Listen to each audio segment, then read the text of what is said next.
O governo Lula está passando vergonha no exterior. Exatamente isso. Está dando calote, está devendo e está virando motivo de chacota internacional. Uma vergonha. Nesse vídeo de hoje eu vou falar tudo isso para você. E além disso, eu vou falar também das críticas do Elon Musk ao Alexandre de Moraes, tá? Do exemplo de boa gestão do Tarcísio no governo de São Paulo, economizando dinheiro para o governo de São Paulo, né, para transformar São Paulo num estado de primeiro mundo. Além disso, o Nicolas Ferreira, né, falou que tem um partido que tem perseguido a direita constantemente. A gente deve ficar muito atento nesse partido que ele vai falar, para que a gente evite candidatos às prefeituras que sejam desse partido no Brasil inteiro, ok?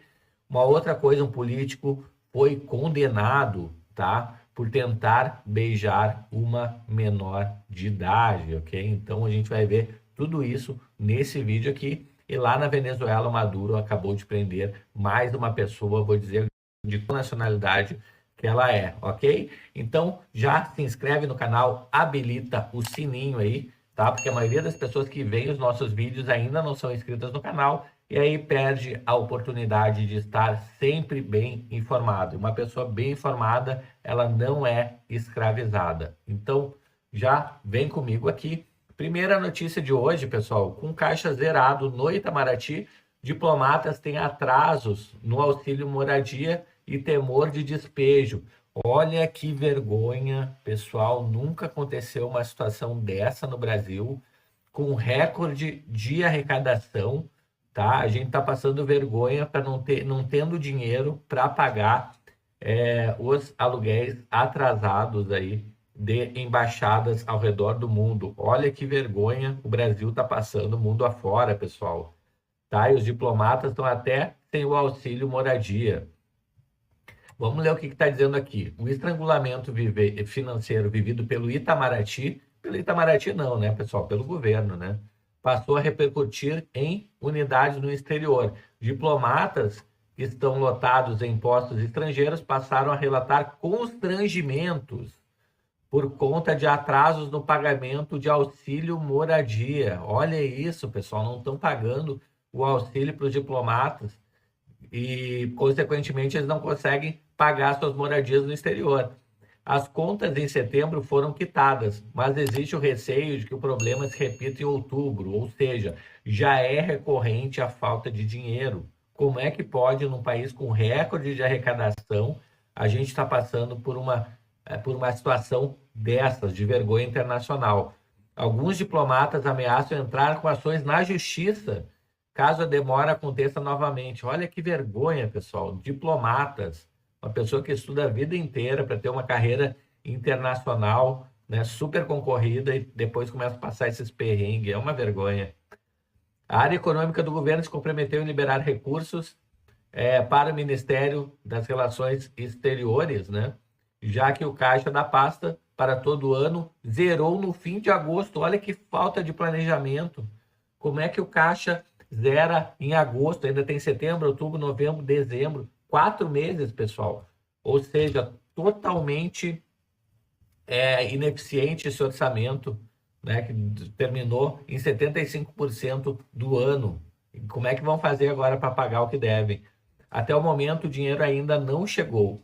O problema decorre dos cortes nos orçamentos, né, somados à previsão de gastos em 2023, tendo referência cambial no dólar a 5. Claro, eles fazem desgoverno, gastam mais do que podem, aumenta a taxa Selic, né, aumenta o preço do dólar, aumenta a inflação, né, e é claro que eles não vão estar prevendo todas essas peripécias que eles estão fazendo no governo, para não dizer outra coisa, né?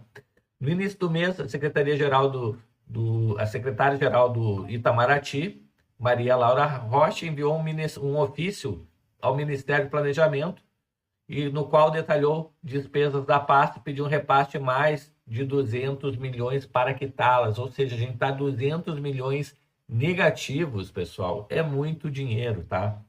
montante não será usado não só para pagamento do auxílio moradia, mas de outras despesas urgentes do Itamaraty, como o aluguel das embaixadas e salário dos funcionários locais, ou seja, não está pagando nem aluguel no exterior. Eu estou falando de diversos países do mundo, né? Em todos os países do mundo, praticamente, o Brasil tem embaixada. E dos funcionários, tá? Locais. Então, olha só, atrasado aluguel e salários. O recurso também será aplicado para custear a viagem do presidente Lula à Assembleia Geral da ONU, que acontece em Nova York. Claro, dos 200 milhões, alguns milhões já é para o Lula poder viajar, né? Então, pessoal, tá aí motivo de chacota o Brasil no exterior por estar atrasando aluguel de embaixada. Uma vergonha que nunca aconteceu antes na história do Brasil, está acontecendo neste governo do Lula, tá bom? Próxima notícia.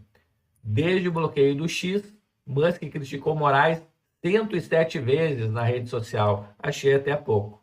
Sinceramente, eu achei que fosse mais. Me conta aí nos comentários se você também achou que fosse mais. O X de Elon Musk voltou a funcionar no Brasil na quarta passada, mesmo com o bloqueio determinado pelo STF ainda vigente. Ó, o Elon Musk aqui fazendo um coraçãozinho. Desde que o ministro Alexandre de Moraes, do STF, determinou o bloqueio do X, no último dia 30 de agosto, o dono da plataforma fez 107 publicações atacando a decisão ou o próprio magistrado. A decisão de Moraes, depois de confirmada pelos demais ministros, né, da primeira turma, segue válida, apesar de ter ficado online no Brasil desde a quarta passada por dificuldades técnicas de manutenção do bloqueio. O Elon Musk passou para outro IP, o X, então o IP que havia sido bloqueado antigamente, tá? Não está mais valendo porque ele passou para outro IP e conseguiu assim burlar essa questão. O levantamento feito aí pelo Metrópolis, né, considera as postagens feitas entre 30 de agosto e 18 de setembro, tá? Então, sendo assim, em média, o Elon Musk fez 5 publicações por dia atacando a suspensão do X, né, e o ministro Alexandre de Moraes no intervalo de 20 dias.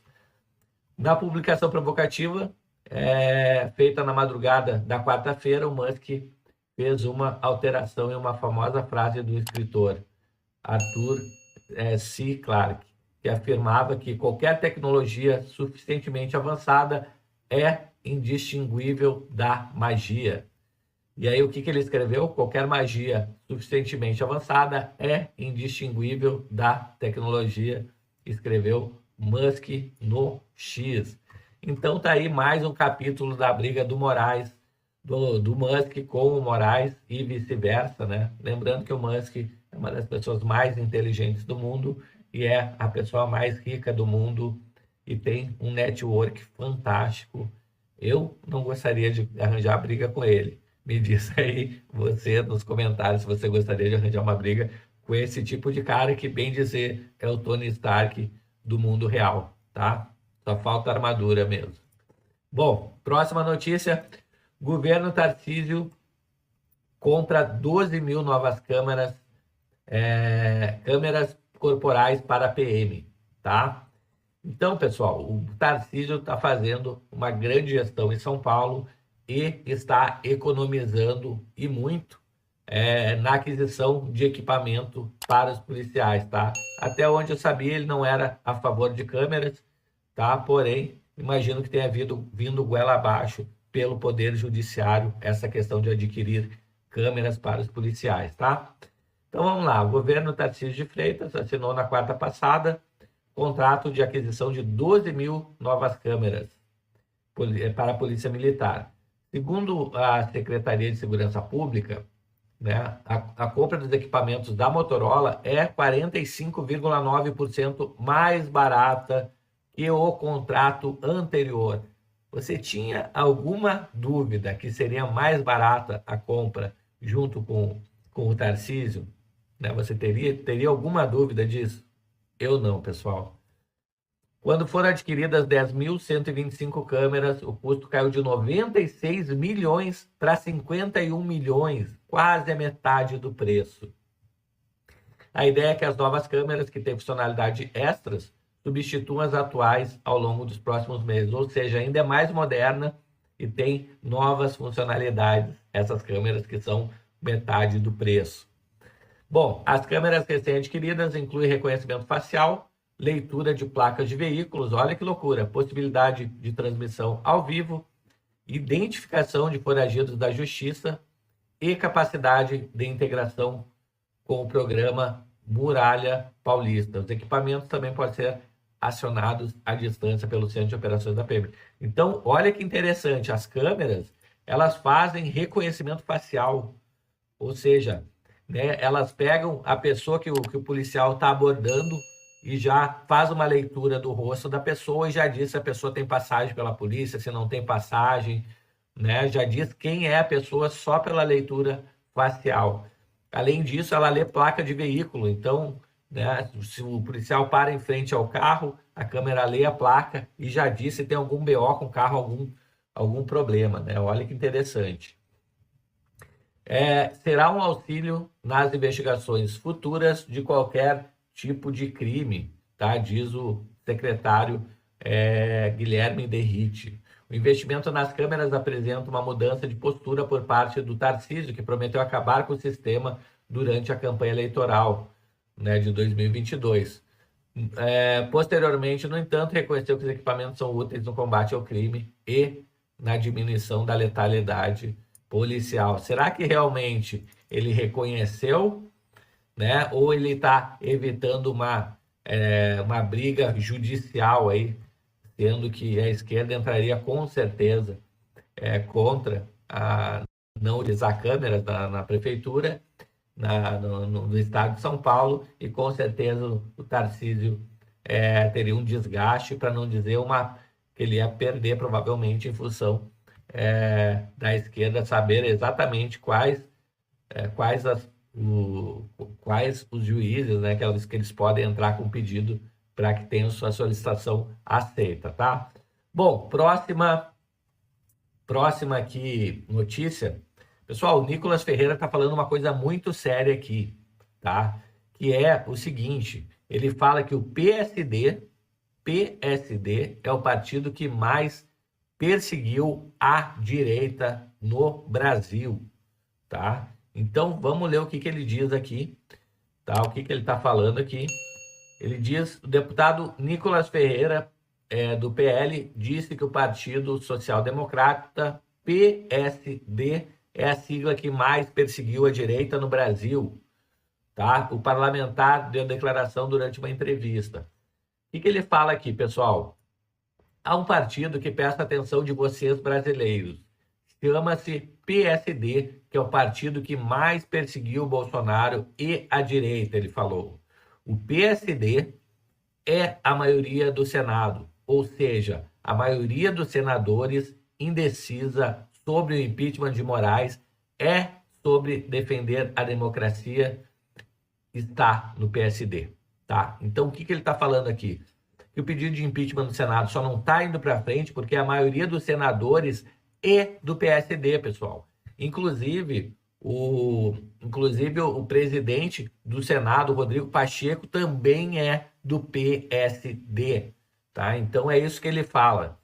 O que mais que ele fala aqui? Atualmente, há 24 pedidos de impeachment contra o ministro do Alexandre de Moraes e o presidente do Senado, que é o Pacheco, do PSD, ele não leva para frente esses pedidos, ele não atende aos pedidos. Por quê? Ele tem uma base de senadores grande do PSD, que é o maior partido de senadores eleitos no Senado, tá? A oposição tem realizado movimentações para que o Pacheco tire da gaveta os pedidos. O magistrado é acusado de cometer ilegalidades no STF e censura a parlamentares, tá? Então, depois da manifestação da Paulista, a oposição apresentou o pedido de impeachment ao Senado, que eu trouxe aqui com exclusividade para vocês, e o pedido contou com 152 assinaturas de 152 deputados e adesão de 36 senadores, tá, pessoal? E adivinha os senadores indecisos de qual partido são, em sua maioria? PSD, tá? Então, toda atitude contra a ditadura é válida, ele falou. não existe instrumento que seja considerado democrático contra uma antidemocracia. Em um Estado democrático, quando você faz uma obstrução, gera um efeito. Afinal de contas, há uma harmonia entre os poderes. Porém, o que está acontecendo não é isso. Temos um juiz que está desequilibrando a democracia, que é o Alexandre de Moraes, tá, pessoal? Então, o Nicolas, ele fala que é muito importante agora nessa eleição para prefeito, você tirar a força do PSD. Como você faz isso? Deixando de votar em prefeitos que sejam ligados ao PSD, ao partido PSD, tá? Então, vamos lá, as eleições estão aí, é o Nicolas que fez esse pedido aí. Vamos embora. Agora a próxima notícia. Vereador é condenado por tentar beijar menor à força, né? E renuncia ao cargo. Olha que coisa grave, pessoal, uma notícia muito triste, tá? Aqui no Brasil. O vereador Luiz Antônio Ramos, o Zebra Ramos, renunciou antes da votação para a cassação, né? Quando eles renunciam antes da votação, eles podem amanhã depois se candidatar de novo, né? Se eles são cassados, fica muito mais complicada a situação. Então, pessoal, o vereador Luiz Antônio Ramos, esse aqui, do Republicanos, tá, renunciou ao cargo na Câmara Municipal de Bofete, no interior de São Paulo, após ser condenado por tocar as partes íntimas e tentar beijar uma adolescente à força. A Câmara Municipal, através do seu presidente, comunica que recebeu na data do dia 6 de nove requerimento assinado pelo Luiz Antônio Ramos, o vereador, né, solicitando a renúncia do cargo. Pessoal, essa galera é muito esperta, normalmente eles pedem renúncia para depois de esperar a poeira baixar e voltar mais para frente, tá? Então, o caso aconteceu em novembro de 21, em um bar localizado no centro da cidade. O vereador teria se aproximado da vítima, que tinha 16 anos, tocado suas partes íntimas e tentado beijá-la à força. No dia seguinte, o vereador teria procurado a mãe da adolescente, admitindo o crime e pedido que a denúncia não fosse formalizada, alegando estar alcoolizado no momento, né? O vereador foi condenado a 8 anos de prisão em regime fechado, olha isso. A decisão em primeira instância foi publicado em 2 de setembro. Tá? No dia da condenação, o vereador comentou o caso em uma sessão na Câmara. Tá? Então, durante a sua fala, ele disse que gostaria de dar resposta para a população em respeito à família da vítima e todas as mulheres do município, considerando também que tenho 2 filhas e uma neta. Tá? Então, o Zecão falou muito bem. Eu também tenho filha, Zecão, mas sua filha não estava às 11 horas bebendo e fumando em um bar. Acho que não, né? Então, é assim que funciona. A gente tem que ver os dois lados da moeda. Respondeu Zebra Ramos. Pessoal, me diz nos comentários aí o que você acha. Né? Eu acho que independente do local onde estava e o horário que estava, né, não dá a possibilidade dele de abusar de uma pessoa, seja ela menor de idade ou não, tá? Próxima notícia aqui, outro cidadão, pessoal, dos Estados Unidos é preso na Venezuela. O Maduro tem prendido turistas na Venezuela, alegando que são pessoas que estão atentando contra a democracia, turistas de outros países. Já prendeu turistas da Espanha, agora dos Estados Unidos, mais um, já tinha prendido antes, tá? Pelo que eu lembro, são 3 que eles haviam prendido, e agora mais um, tá? Então, a chapa está esquentando para o lado do Maduro, tá? Um outro cidadão dos Estados Unidos foi preso na Venezuela, aumentando para 4 o número de americanos detidos pelo regime, tá? Então, de acordo com o ministro chavista, o homem que não teve a identidade revelada, faz parte de um plano contra a Venezuela. Olha só, pessoal, agora um turista num país faz parte de um plano. Você acha mesmo que ia ter um americano dando sopa lá, se não fosse turista? Ia ter um americano lá de bobeira esperando ser preso? Né? Acredito que não, pessoal. Outro cidadão de origem norte-americana foi capturado neste momento. O americano que estávamos seguindo foi capturado aqui em Caracas, tirando fotos de instalações elétricas, instalações petrolíferas e unidades militares. Por que um americano faria uma coisa dessa se o Elon Musk está cheio de satélite, milhares de satélites ao redor do mundo, inclusive em cima da Venezuela, e poderia tirar quantas fotos quisesse? Você acha mesmo que os militares precisariam de um americano lá tirando foto de instalação, pessoal. Não faz sentido nenhum isso, né? No último sábado, os outros 3 cidadãos dos Estados Unidos já haviam sido presos na Venezuela, acusados de conspiração contra o país. 2 espanhóis e também um tcheco foram detidos na ocasião. Olha que loucura. Pessoal, se você chegou até aqui, se inscreve no canal, habilita o sininho aí, me conta nos comentários o que você acha dessa questão do governo Lula de estar devendo aluguéis aí ao redor do mundo nas embaixadas. Me conta tudo aqui nos comentários. Eu vou ficando por aqui. Um grande abraço e a gente se vê no próximo vídeo. Até mais. Tchau, tchau.